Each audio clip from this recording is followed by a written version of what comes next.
Xin chào bạn, thì trên tay mình là chiếc kính cao cấp nhất và xịn nhất của Xreal.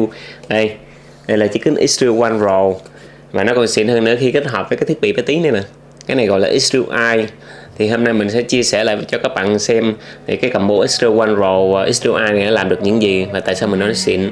Ok, bây giờ mình đập hộp cho các bạn xem nha. Bắt đầu thôi nào.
Nói về thiết kế thì cái cảm nhận đầu tiên của mình về chiếc kính Xreal One Pro này nè là nó rất đẹp nha. Thì giống như mình từng review chiếc kính Xreal One S á, thì nó thiết kế y chang vậy, thiết kế theo kiểu phong cách sang trọng, láng mịn rồi nè.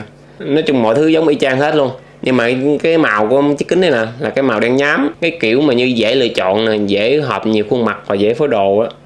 Thì với cái trọng lượng là 87 gram nó nặng hơn chiếc kính Xreal One S một tí. Đó, tại vì nó thay đổi cái phần cấu trúc thấu kính này nè. Nhưng mà nó vẫn giữ được cái cảm giác đeo nhẹ nhàng, dễ chịu, thoải mái khi sử dụng lâu nha. Xem hết bộ phim lâu rồi vẫn dễ chịu đó. Thì như mình có nói, cái phần nâng cấp lớn nhất của chiếc kính Xreal One Pro này nè là cái phần hệ thống quang học mới của họ gọi là X-Prism. Nó thay đổi hoàn toàn cái phần cấu trúc thấu kính luôn. Nó biến cái góc nhìn FOV nó tăng từ 50 độ lên 57 độ. Nó biến cái màn hình ảo các bạn xem nó to hơn rất nhiều. Kiểu như là các bạn đang xem TV là 50 inch và các bạn xem TV là 75 inch dạng vậy đó. Và nó khắc phục hoàn toàn cái nhược điểm là gương phản xạ trên cái thấu kính cũ á, là khi các bạn đeo á, nếu các bạn mặc đồ trắng như nè hoặc cái nền màu trắng thì nó sẽ phản xạ trong cái tầm nhìn của bạn, nó thấy cái phần đó nó gây mất tập trung. Còn trên chiếc kính này là khắc phục hoàn toàn cái điểm yếu đó luôn. Và cái điểm nâng cấp khác của chiếc kính Xreal One Pro này là đây là cái bản duy nhất có hai size nha, size L và size M. Thì nó dựa vào khoảng cách giữa hai cái đồng tử này, nó thiết kế ra hai size để phù hợp với nhiều người hơn. Thì ở Việt Nam các bạn nên chọn cái size M để phù hợp nhiều khuôn mặt. Và khi mua thì bên trong hộp tặng kèm theo này luôn một cái trồng kính cận giả đó. Thì các bạn cận bị viễn bị lọn rồi đem cái này ra tiệm kính thuốc cắt đeo phù hợp với mắt mình rồi về gắn vào cái kính xem phim thoải mái, không sợ vấn đề gì nữa. Và nó còn tặng kèm theo hai cái đèn mũi size lớn và size nhỏ đó. Ok, nói về phần hiển thị thì chất lượng hiển thị hình ảnh trên chiếc kính Xreal One Pro này rất đẹp nha. Màu sắc có độ tương phản cao, có chiều sâu rõ ràng nào đàng hoàng. Tại vì nó sử dụng cái tấm nền của Sony tấm nền Micro OLED của Sony nên hình ảnh hiển thị rất là đẹp. Đó, các bạn thấy hình ảnh rõ nét đẹp đúng không? Cái này là mình quay qua điện thoại nó chưa sắc nét gì đâu. Các bạn xem trực tiếp lên kính còn thấy nó nét nó đẹp hơn nữa. Và cái phần tần số quét là tần số quét nó là giống như những chiếc kính khác là 120 Hz nên cho hình ảnh mượt mà khi xem phim chơi game. Ok, thì sau một thời gian sử dụng thì chiếc kính này nè là không có cái điểm gì để mình chê nha.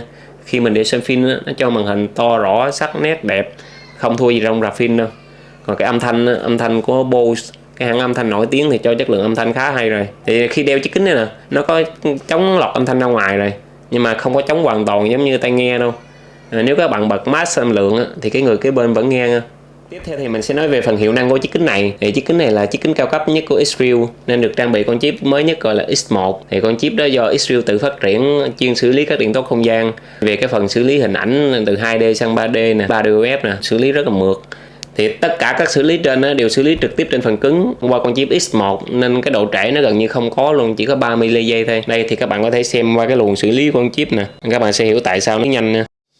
Thì trước đây mà muốn có 3DOF trên kính là các bạn phải mua cục Xreal One Pro này nè.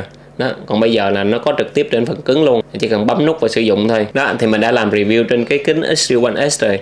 và mình đã giải thích đầy đủ trên video đó, các bạn có thể xem lại nha. Nhưng mà trong video này mình cũng sẽ giải thích nhanh, đơn giản, dễ hiểu cho các bạn chưa biết. 3DOF là gì? 3DOF là nó sẽ cố định cái màn hình trong không gian, các bạn có thể di chuyển đầu thoải mái luôn, qua lại gì nè. Nhưng mà khi các bạn đi tới đi lui thì cái màn hình nó sẽ di chuyển theo. Ok, còn 6DOF là gì? Thì 6DOF là các bạn có thể di chuyển thoải mái, đi đâu cũng được. Cái màn hình nó vẫn nằm ở đó, các bạn có thể đi rót nước, uống cà phê hay gì đó. Nó tạo cảm giác giống như nhà bạn có một cái tivi nè, một cái màn hình to đùng trong không gian đó, nó giúp bạn xem thoải mái, dễ chịu hơn và giúp cho mắt mình xem cũng dễ chịu hơn nữa. Thì nó gọi là Spatial Anchor. Cái tính năng này nằm bên trong setting á, thì nè các bạn có thể xem qua. Ok, tiếp theo thì mình sẽ nói về cái phụ kiện bé tí này. Thì cái này gọi là HDMI, nó nhỏ hơn cỡ ngón tay nè, nó chỉ nặng hơn RAM thôi. Cái này gọi là module camera, khi mà gắn trực tiếp vào kính này nè thì nó biến cái chiếc kính này nè kiểu như giống như chiếc kính thông minh này, có khả năng chụp hình quay phim được. Đó, đây là lúc mình đang quay phim nè. Thì sau khi quay xong dừng video lại, hình ảnh sẽ được lưu vào trong cái bộ nhớ trong của kính đó. Thì bạn chỉ cần kết nối cái điện thoại với kính là chép hình ảnh sang được ngay. Đây là những hình ảnh mà mình chụp hình quay phim được từ chiếc kính này nè. Những hình ảnh, những video chụp trong điều kiện đầy đủ ánh sáng thì ok, tạm ổn, mặc dù chưa sắc nét lắm. Nhưng mà khi mình test thử trong điều kiện thiếu sáng thì nó cần phải cải thiện thêm. Và nó tạo thêm một cái không gian 6DOF. Bình thường là chiếc kính này nó chỉ có 3DOF thôi. Thì gắn cái này vào thì nó sẽ tạo 6DOF. Sau khi gắn HDMI vào thì nó sẽ có thêm cái dòng là Spatial Anchor. Đó, cái này là cài đặt 6DOF chỉ cần bật lên là nó sẽ có neo màn hình và di chuyển thoải mái luôn. Và bên trong phần setting My Account thì nó sẽ hiện ra là HDMI, bên trong đó có những setting của HDMI nữa. Và trong tương lai thì cái camera này nè, nó còn hỗ trợ hand tracking nữa.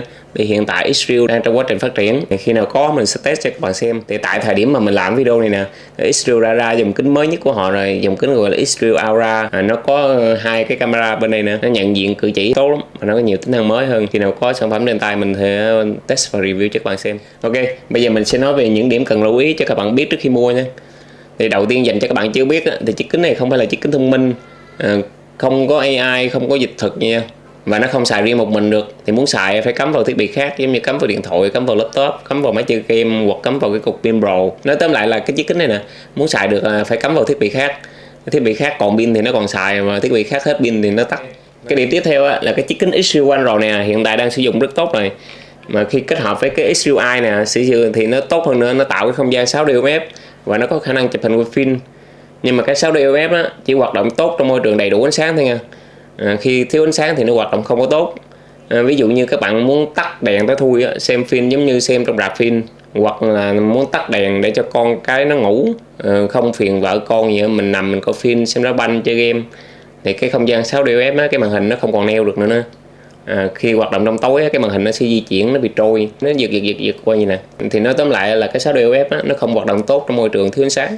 Ok, và cái điểm cuối cùng cần lưu ý trên chiếc kính này nè là cái tính năng chuyển đổi hình ảnh từ 2D sang 3D. Cái tính năng gọi là Real 3D trên chiếc kính này là nó bị giới hạn ở 30 fps, nên chỉ xem phim mượt ở 30 fps thôi nha. Khi mình xem phim mà có phụ đề tiếng Việt thì khi bật tính năng nó lên cái chữ phụ đề nó sẽ bị gãy nhẹ như này, nó gãy răng cưa một chút.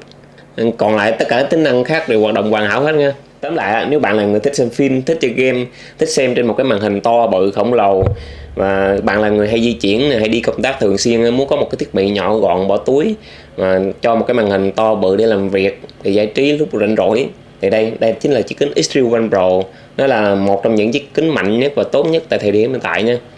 Bảo đảm các bạn mua về sử dụng không có gì hối tiếc đâu. Nó cho mình cái trải nghiệm xem phim chơi game nó rất là đã khi sử dụng đó, và nhỏ gọn tiện lợi mang theo lắm. Thì giá của nó đang được bán là 19.990.000. Với cái việc kết hợp với gắn cái HDMI này nè thì nó cho cái trải nghiệm không gian mới mẻ hơn và nhiều trải nghiệm thú vị hơn, giống như chụp hình quay phim bất kỳ nơi đâu. Thì giá của cục HDMI đang được bán là 2,9 triệu.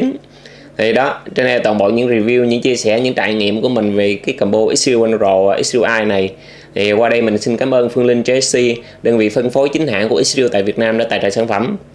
Thì mọi thông tin của Phương Linh mình để trong phần mô tả. Nếu các bạn quan tâm thì các bạn có thể click vào xem nha. Thì cảm ơn các bạn đã xem video. Nếu các bạn thấy video này hữu ích và giúp ích cho các bạn đừng quên nhấn like và nhấn nút đăng ký để theo dõi kênh mình review những chiếc kính khác. Bye bye.